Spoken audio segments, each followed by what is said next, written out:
Yes guys, welcome back to another video, and today I'm going to be taking you over the trade recap from yesterday that secured me 38 handles. However, we did take a loss in the first day of macro, so I'm going to be showing you both aspects of yesterday's trading session. So firstly, I'm going on to the 50-minute time frame to mark out our different points of liquidity.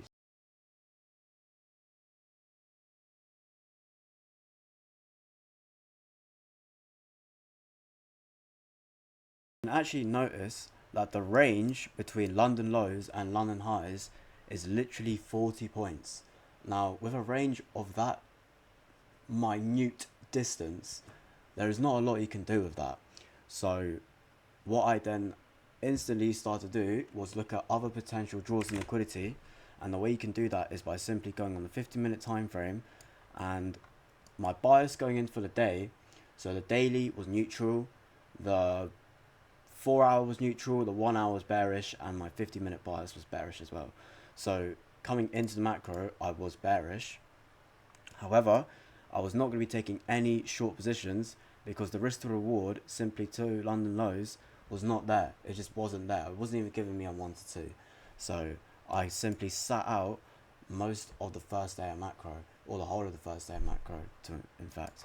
So what I did was I went on the 50-minute time frame, and as we had already swept London highs, after a sweep of high session liquidity, then any 15-minute high or low is a valid sweep of liquidity, but the session liquidity must be swept first.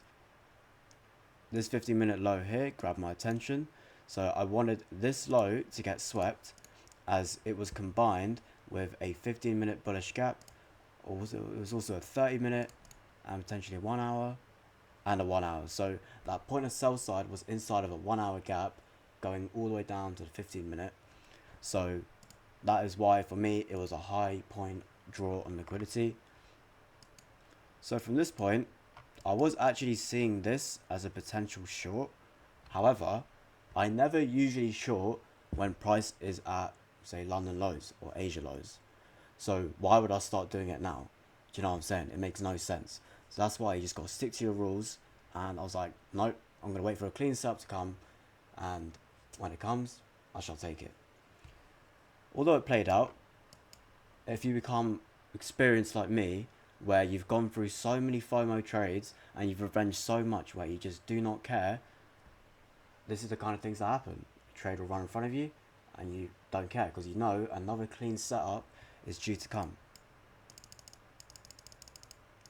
So now coming to macro, we're just consolidating and building structure around this area.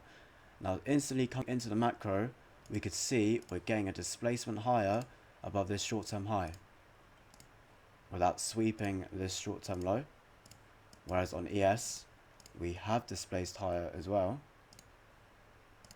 but it has swept that short-term low. So we have a lower time frame bullish SMT, and there's a fair value gap on both NQ and ES. So this is a trade here to take, and just off this 1 minute bullish, I was looking for longs. So there we go. I was in for longs there. I had my stop just at the short-term low and had my TP at 40 handles for a 1 to 2. So price comes down close to our stop and forms a short-term low.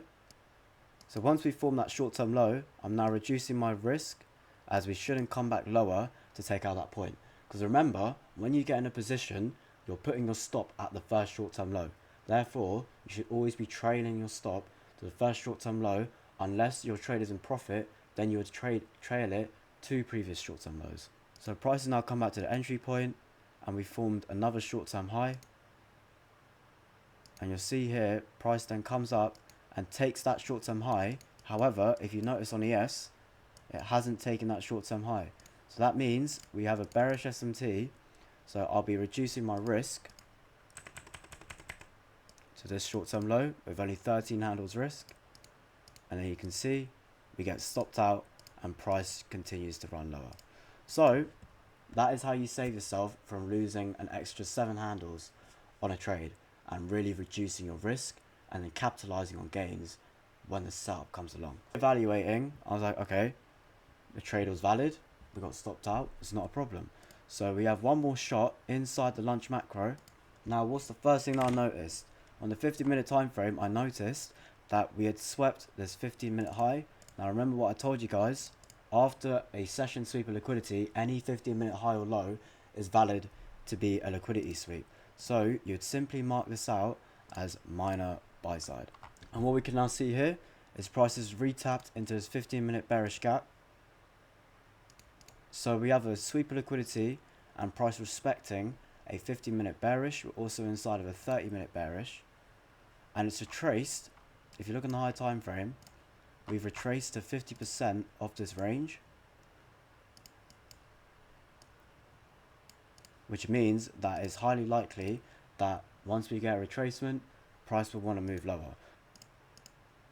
So we can now see here that price is not taking a short-term high on NQ. We've taken it on ES. So what does that mean? Low time frame bearish SMT. Now we're looking for a simple sharp displacement lower than this short-term low. So let's see if we get it. And there you go. That is a sharp displacement that we wanted to see. Both NQ and ES have displaced. So just a tap of this 1 minute bearish will be in for shorts, targeting this low and a stop at the high. Tapped in and we were short of that tap. Now I'm not going to be break even at this short term low. I'll be break even at this short term low. I'll simply be trailing as we go along.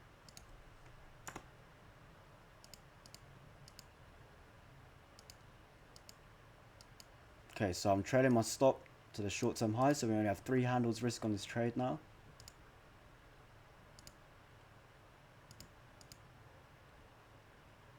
There we have it. So we're now break even on this trade, so fully risk free. And now prices come back and taps into this 1 minute bearish. Now when price is going along, it should be respecting every bearish confluence until coming towards final TP. And there we have it. So price actually took final objective, so I was out of that trade, but we actually did end up going and fully smashing TP. That is the end of the recap for that trade. It was very simple, just a sweep of liquidity, looking at different imbalances and the story that it was telling me, and based off that information I took what I saw and it ended up playing out. So I hope you guys have enjoyed this recap, and I'll see you lot in the next AM session.